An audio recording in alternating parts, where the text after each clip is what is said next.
Hello, we're at Aberdeen Proving Grounds in Aberdeen, Maryland. Today is the 17th of August, 2012. This is the old Ordnance Museum, which has since moved to Fort Lee, Virginia, a little south of Richmond, Virginia. There's still quite a bit of armor left out here in Maryland, out at the field. The new museum is an all-indoor exhibit and restored pieces. I have not seen that yet, so I'm going to run down the list of the German stuff that's still here today. Besides the new Jagdpanzer in the back, here's a Stug 3. We're focusing on the World War II stuff for this video. Stug 3 was a very successful weapon, made in large quantities, much cheaper to build than the standard Panzerkampfwagen 3 that this chassis came from. Here is the ultimate of tank hunters, the Jagdtiger. This one has been hit numerous times. Mantlet here, and here, which has cracked the weld. This plate, the Glacus plate, was stepped, as you can see. This is this part, this is this part, so it's welded that way. But you can see how thick this armor is. That's damn near the length of my fingers. This was one rugged fuck of a tank. It's been hit a couple times here as well. And you'll notice the extra wide tracks on this. It's the length of my arm, from my armpit to my fingertips. See how it hangs off quite a bit. This was necessary because this tank was so heavy. Very easy to sink into the ground because of the ground pressure, the high ground pressure. Okay, here we have another popular tank killer, the Jagdpanzer.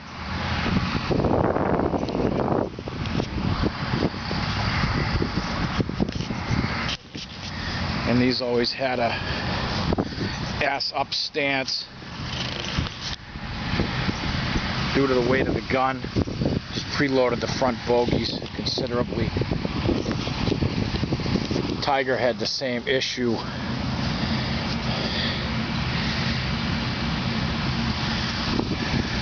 Unfortunately, we don't have the Tiger here to show you. Common thing with a Tiger, the smart thing to do with the Tiger was to remove the front outer road wheel, because that usually fouled the track. Anyway, here we have the Panzerjäger, which was based on the Panzerkampfwagen 4 chassis. Monogrammed to the scale kit of this in 1/32 scale. It was a fair kit for the times back in the 60s and 70s.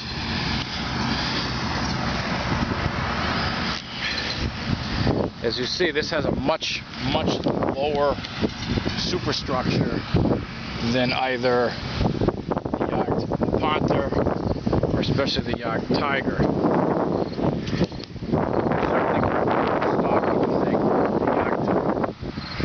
That was just visible for far away.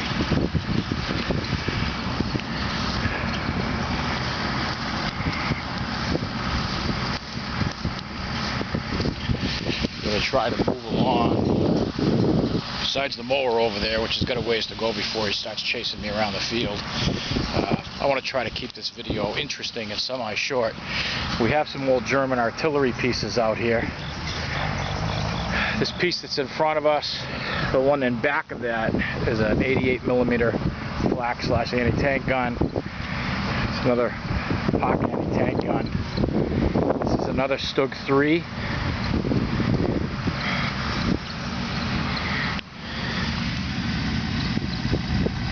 As I said, these were very successful and very popular. They made a lot of them. This is the driver's vision slot. You can't see out of these very well when you're driving them. Commander had a little more visibility. Slots all the way around his cupola.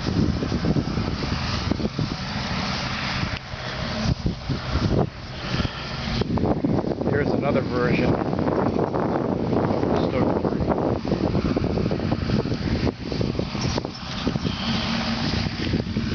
This one is an F8.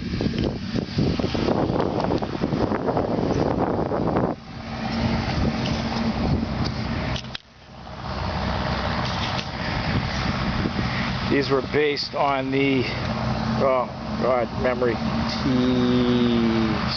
T35 chassis. This is the Martyr 3M.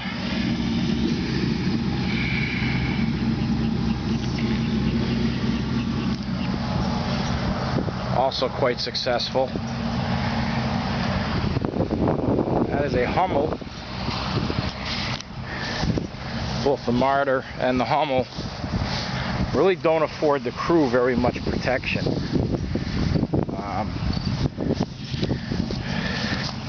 While here we do have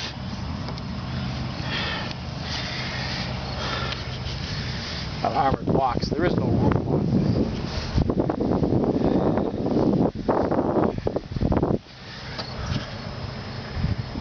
The crew is sitting here exposed, so any rounds that were fired to burst in the air overhead, messy for the crew. Not a good fate.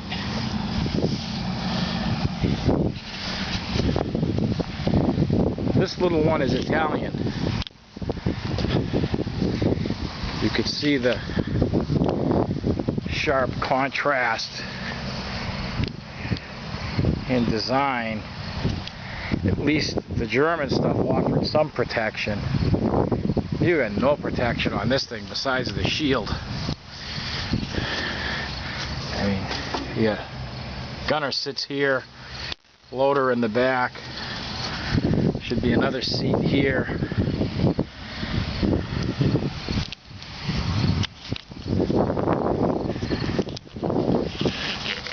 I feel bad for the guys that had to serve on these things. Unless they had aerial superiority, they're pretty much fucked.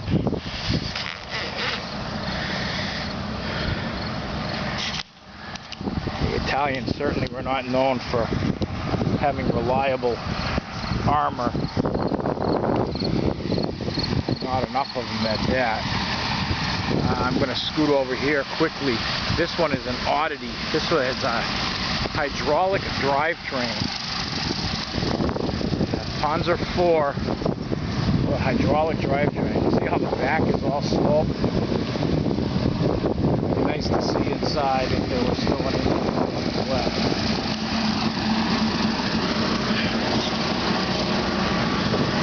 This is armor for bazooka and hollow point rounds.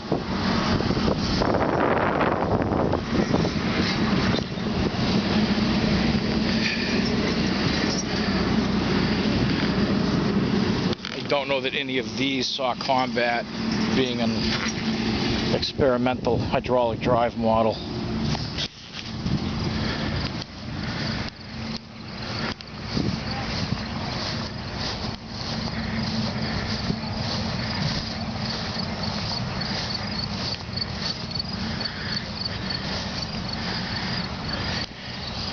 This was called the Grasshopper. This was also experimental with a 105mm howitzer based on the Panzer IV chassis.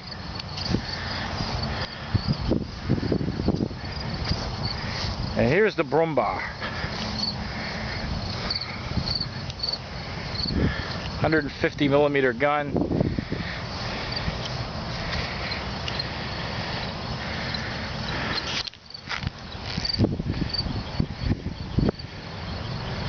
Not much visibility out of this. Pretty much have to maneuver the tank to fire at anything. And while the gun does move, does elevate, and have a little range of motion side to side, this thing was just a big beast. And heavy for this chassis.